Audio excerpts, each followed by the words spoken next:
ప్రభుత్వం నెరవేర్చే వరకు సమ్మె కొనసాగుతుందని లారీ యజమానులు డిమాండ్ చేశారు. మంగళవారం పట్టణంలోని కరీంనగర్ రోడ్లో రవాణా చేస్తున్న లారీలను నిలిపివేస్తూ నిరసన వ్యక్తం చేశారు. ఈ సందర్భంగా యజమానులు మాట్లాడుతూ తమ సమస్యలను వెంటనే ప్రభుత్వం పరిష్కరించాలని డిమాండ్ చేశారు.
జగిత్యాల జిల్లా ఈరోజు మనకు సమ్మె జరగబట్టి 6 రోజులైంది. ఇంతవరకు మాకు ఎలాంటి రెస్పాన్స్ లేదు. మేము 6 రోజుల నుంచి మేము సమ్మెలో పాల్గొని మేము నష్టపరిహారం మాకు చెల్లించాలి. మేము ఎంతో నష్టపోతున్నాం లారీ ఓనర్లం కాబట్టి 6 రోజులైంది. మాకు ఇంతవరకు ఎలాంటి మాకు రెస్పాన్స్ లేదు. మా లారీ ఓనర్లకు ఇంతవరకు మాకు ఇచ్చిన హామీల ప్రకారం, మేము ఇచ్చిన డిమాండ్ల ప్రకారం ఏ డిమాండ్ కూడా మేము అంగీకరిస్తాను. ఏ ప్రభుత్వం కూడా ఒప్పుకోవడం లేదు.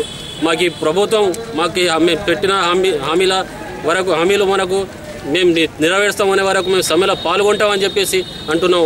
ఈ సమ్మె ఎన్ని రోజులు మనకు 8వ తారీఖు నుంచి ఆల్ ఇండియా కూడా సమ్మెలో పాల్గొంటుందని వాళ్ళు చెప్పడం జరిగింది. వాళ్ళు కూడా సమ్మెలో పాల్గొంటారని అన్నారు. మనకి సమ్మె మన డిమాండ్స్ కొనసాగే వరకు మేము సమ్మెలో పాల్గొంటామని.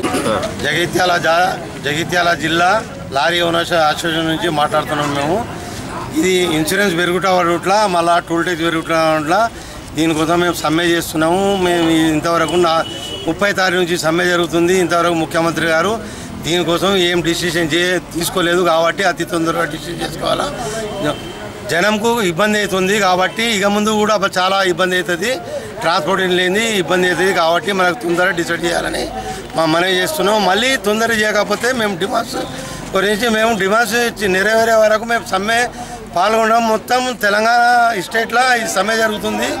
ఈ 2-3 రోజుల లోపల మొత్తం ఆల్ ఇండియా లెవెల్లో కూడా సమ్మె జరుగుతుంది కాబట్టి ఇది అతి తొందర